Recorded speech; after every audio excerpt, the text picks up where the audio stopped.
If you're a military member, you're knowing now that the military has rolled out a whole bunch of ways to height ratios. So today's video, we're going to talk about making tape that'll lose 3 to 5 inches off your waist before your next PT test. Now, I want to preface this, right? Like, if you have a PT test in the next month, 30 days, it's going to be really hard to lose 3 to 5 inches off your waist, okay? So we got to be realistic here. So again, I just want to make sure we're touching on that. Now, 3 to 5 inches, like ultimately, that can be done. We have a client who came into us not that long ago. She lost 3 inches off her waist in 8 weeks. I would probably say like 3 inches at 8 weeks is probably where you're kind of looking. If you need to lose, let's say, an inch and a half, I've seen like that being accomplished in a month, right? Because she did 3 inches in the 8 weeks. So let's dive in. If you don't know who I am, my name is Megan. I help women in frontline roles. So this could be military, first responders, healthcare workers, shift workers, things of that nature. And as of right now, we've been heavy on military currently just because of all these new standards being rolled out. Unfortunately, a lot of you guys are having to look right outside of your resources. And just remember too, the military provides you guys with resources, whether you're Army, Navy, Coast Guard, Marines, all that stuff. They literally have a bunch. Space Force, I don't know, you guys might maybe not. You guys just rolled out a PT test. So again, I know all of this stuff is just rolling through and it's stressing many of you out. I'm just here to tell you everything's going to be okay, right? The first thing I want you to do is not panic, okay? Let's not panic. So again, my name's Megan, but let's dive in. Let's go through this really quick to give you guys like a good idea, right? So here's a big thing, right? This is what I hear pretty often is everyone's doing everything right. I talk to women on a daily basis. I talk to women anywhere from enlisted to officers, okay? So I have a very wide range of different types of MOSs that I'm speaking to. A lot of the military, and if you're probably watching this, you're probably in an administrative role. And this is a big key issue that we're seeing across all branches is, as we all know, right? I did prior military, so I understand many of military roles they're like secondary, right? So they're there for assistance and all that stuff. So what happens is you're stuck behind a desk and you're doing a lot of administrative work and you're doing a lot of leadership meetings. And it just seems like you just won't have a lot of time. And I know the military said that, yeah, we'll give you an hour 3 times a week, but not everyone's able to make that time. Also, another big key issue is many people in the military never had training on actually how to work out, right? They told what to do in basic training. You rely on someone to run PT for maybe it's your squadron or your unit or your platoon, whatever it might be. And it just causes like you to rely on other people and you never actually learn to work on it yourself. Most women I talk to, right, when they join the military, they have gotten into professions that, they didn't really expect to have to like lead to these physical fitness standards post basic training. A lot of women I talk to, maybe they're in healthcare on the military side. They're busy working 12-hour shifts. It's just not the same. So let's dive in on what's happening. So your waist isn't stubborn. Your approach is probably fighting you. And the good news is that every lever that's working against you can be flipped to work towards you, okay? So I want you guys to understand this. More ab circuits, like that's not going to like spot reduce. More cardio. Many of you guys are already doing that. It's not doing anything. And then eating almost nothing is not the right answer anymore with this new rollout, okay? Under eating is just going to tank your performance. You're not going to drop inches off the waist. And I see this happening a lot. I do talk to some military women that are on GLP-1s and the waist isn't really moving. So I just want to preface this like eating less is not the answer. And for most of our women, right, obviously like for all of us, our waist is always our trouble spot, right? And it's always the last to go, especially if you're in uniform. And it's not a lack of your discipline, it's probably your profession. And I talk to like a lot of people, let's say like my shift workers that are military, I'll say MPs, or I work to some people who are in logistics or security type style jobs where they're overnight and they have to watch things, shift work, so nights, rotating schedules, which keeps the stress hormones high, and that really packs it on your midsection. Another problem we see is chronic stress. I'm literally getting on calls with women, and I can like feel the stress through the screen because of this new rollout. And you guys have so much on your plate already, right? It's to the point where like women are like, they're rubbing their head because they just don't know what to do and they have such a short amount of time to get these inches off. Again, I don't want you to stress about this. I want you to breathe, okay? Because we're going to try to get through this together. And adding more stress because of this is not going to help you, all right? So instead of like, because what happens when we have this issue, right? When many of us are not sure what to do, we start to, like anybody, this is male or female, we get emotional with it. And what happens when you start to react emotionally is sometimes you don't make the best decisions. So breathe, take a step back, don't just start doing, right? I want you to start to plan things out and think, right? We got to do this like more like logistics, right? We want to make sure this is like laid out and it's makes sense and it's data focused. And under eating, overtraining are not going to help you. I cannot tell you how many times I've gotten on calls with women who've been doing this for months and they're not seeing any progress, okay? It's not going to help you because you're already stressed, you're under eating, you're overtraining, and on top of that, like your shift work, probably bad sleep. A lot of you guys have kids. It's just not a good recipe, all right? So let's keep diving. So the 6 levers are actually going to move inches, all right? First and foremost, we're going to focus on fat loss and not this scale. Pretty opposite of what we normally do as women, right? We really focus on that number. And again, I'll bring up a client who, if you haven't seen this case study, her name is Jenna. She is a Navy pilot, came to us, same issue, right? Problem was she's a shift worker because she's a pilot. She's working 12 to 16-hour flight days, different time zones, broken sleep, like really hard to get training in, right? Has to PTO and all this stuff, right? These are the 6 levers that we actually use to like move these inches off of her in record time, okay?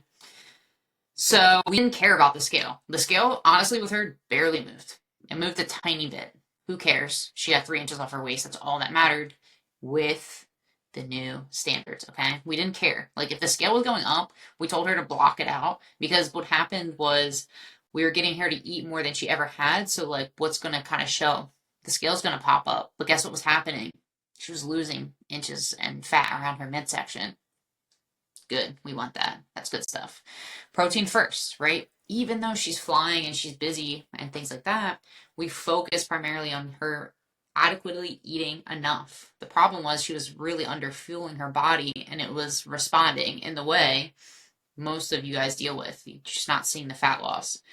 When the cortisol war, again, right? What we told her is we want her to worry less about like spending all day in the gym because her body's already stressed out with her job. Focus on recovery, taking care of her body, all that stuff, right? We really focused on changing the way her structure was with her movements and her training and focus on right de-bloat, right? Half your inches are probably water, could be sodium, lack of fiber, all this stuff due to your nutrition. So that really helped her as well. And then obviously movement. That's another big thing too. Use it. But with her, right, she's sitting a lot too. So what do? We built everything around her time. And when she was able to move or when she was home for a little bit longer, we utilized that time because she was gone. Turn this light down. She was gone for quite some time while she was in with us, like traveling. Okay. Lever 1, right? So like we talked about, fat loss, not the scale. Set a modest deficit, and that's what we did. Skip the crash. Aim slow and steady. All right? Boom. This is a good deficit, right? Sweet spot. But here's the thing, guys. If you're watching this, please find your baseline first. I will say this on every single video that I bring up. You have to figure out where your baseline is. Track for at least 3 to 5 days, right? Depending on your shifts. And then go ahead and make this adjustment. If you are someone who's already under eating, we don't want to go into a deficit and make this like even less of an amount. So let's say you're eating under 1,200 calories. The goal is not to cut 300 to 500 calories. You have to go the opposite direction. This is called a reverse diet, okay? Right, so the protein first. Here's another good breakdown through 30 to 40 grams. Hit a daily target. All right, this is always really good. Front load it, right? This is a key thing I tell our clients all the time. Front load your protein because it makes it so much easier. For instance, I will use myself as an example.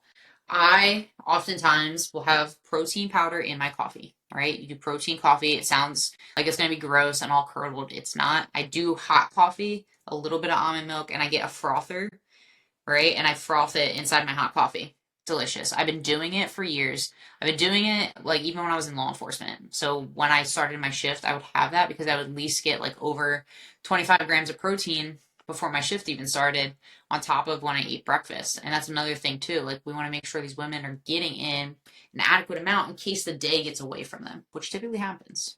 All right. When the cortisol war, all right, sleep. We tell our women all the time, we would rather you recover and sleep than get a workout in. I'm telling you, it's gonna help with inflammation, which many of you struggle with, especially if you have hormonal imbalances as women. Super important. Decompressing after duty. Okay, walk, breathe, wind down, meditate. Something. It's gonna help. Cut the nightcap. Alcohol, it's just not gonna help, and it's gonna mess up your sleep. So I know, believe me, your girl loves a good little nightcap every now and then. It just, especially the older you get, if you're getting close to your menopause years, this is a no-go. And then here, lift heavy, ease the cardio. You already have the base. PT built your cardio. All right, the missing piece is resistance training. Again, go take a look at how we cut 35 minutes off someone's marathon time. It will explain exactly how that looks. It's another video, another training video I have. Progressive overload. Again, we want to make sure you're progressing with your lifts. 3 to 4 sessions a week. You don't need a lot. Most of our women only work out sometimes 2 to 3 times a week and still get results because less is more. I'm telling you, the military brainwashed many of us to think that we need to overdo it. De-bloat first, right? Another big thing, your waist is going to swing daily. How I look first thing in the morning is completely different than what I look at the end of the day. If you have to get your measurements, try to do it right as you come in. Doesn't mean don't eat. Have something, like I talked about that protein coffee, a little something before you start your shift. Again, because if you're chugging like a bunch of stuff or like you're eating, something high in sodium first in the morning, don't do that. Some fruit, something light, okay? Something easy. Eggs, high in protein. Fiber up gradually, right? Ramp slowly and hydrate. Jump too fast backfires and bloats you more. Again, too much of a good thing is a good thing. Fiber is the same thing. Time it for tape day, like I talked about. So it just is going to depend on who is doing this. If you can get a gauge on a time, again, more rank helps. You can find this stuff out. If you're lower enlisted, sorry, you're going to have what you're stuck with whatever your leadership tells you. But again, because some of your inches will leave overnight, right? So I want you guys to understand that. It's water and not fats. So measure yourself. This is the same thing when we tell clients when they step into us, do your measurements, do your scale, like your weigh-in first thing in the morning with your dry weight. That's what you guys should be doing. Weaponize your movement. Meet wins the month. Basically, just making sure you're moving, right? Everyday movement. Set a step floor. Again, if it's possible. Some of you I talk to, you guys do have access to a walking pad or a standing desk, which I think is great. So awesome to see that the military actually takes that into consideration. So stack it into your duty days. Like stand on your breaks, move on downtime.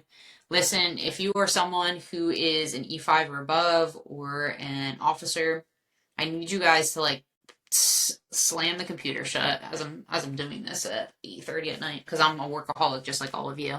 That's why I understand exactly what you guys do and deal with on a daily basis, but I need you to kind of take your lunch break. And because here's the thing, the military is asking a lot from you guys. You got to take your time, right? You got to take what is given to you now. And if they don't like it, you know what I mean? You guys rolled these standards out. So I'm taking my hour workout, whether you guys like it or not. The work will get done eventually. You guys just have to start having that work-life balance now, because if you don't, it's going to backfire. Okay. So start getting some walks in.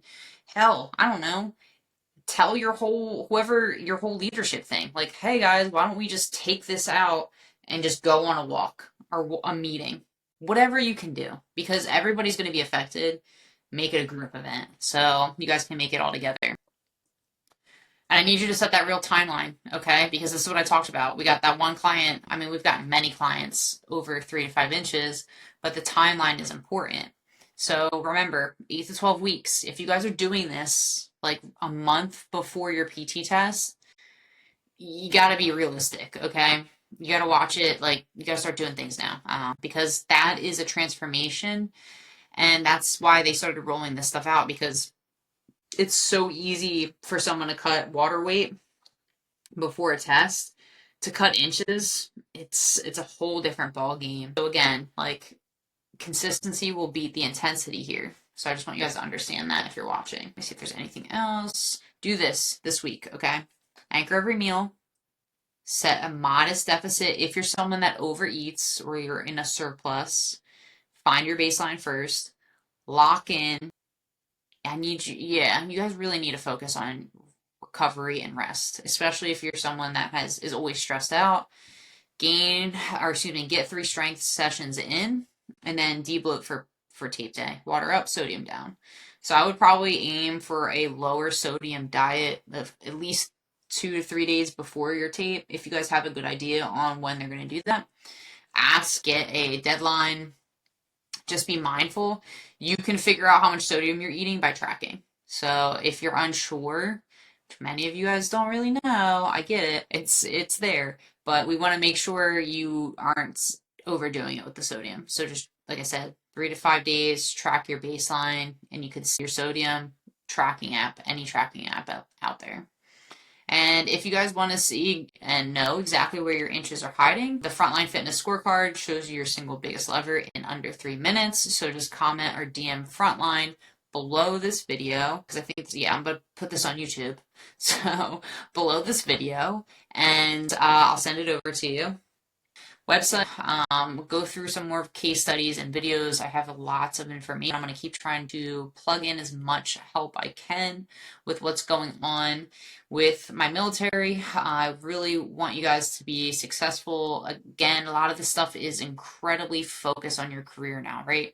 Your PT scores are going to determine promotion points. It's important to understand and to know. And as much as I would love all my women to max out their PT tests, it takes you guys to being consistent and putting in that work and that effort, because heck, if we can make all the women max their PT scores, man, we're going to see a lot of promotions, right? So that's what we want to see. So again, if you guys have any questions, please drop it below the video. I will be sure to answer it. But yeah, other than that, hopefully this video was helpful for you. Again, my name is Megan, and if you have any other questions, I'm here for you.